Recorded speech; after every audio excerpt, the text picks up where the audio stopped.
Kids, may bagong challenge kami ni Ate Ashley para sa inyo. Okay? Gagawa kayo ng bubble snakes. So, kailangan natin ay plastic bottle na gamit na, i-recycle natin, gupitin yung base, okay?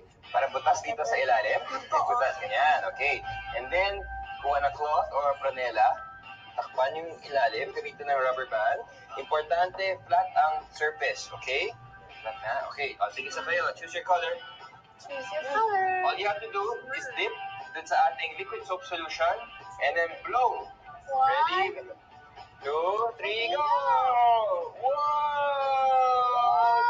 Sige, Rock. Rock, kaya mo yan, Rock! Wow, ayun na! Ayan. Babain mo. Sige, babain mo. Pahabain niyo siya. Pahabain niyo siya. Sige, pahabaan niya. Dali. Pahabain niyo siya. Let's go, Oh, Rock. great. Pagod na si Rock. Pumapwet na. Ayun na. Go, Rock. Hala. Ayun, no? Galing. Here, go. Here. I win.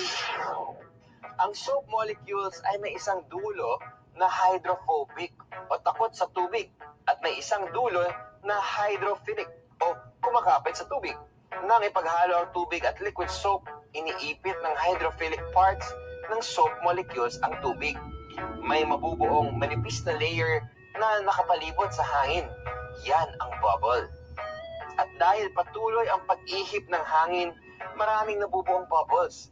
Pero maliliit lang dahil dumadaan ito sa tela. Imagine, bawat butas sa tela ay isang napakaliit na bubble blower. Libo-libo ang maliliit na bubbles na nabubuo at kumakapit sa isa't isa. Ang resulta, snake bubbles. I believe.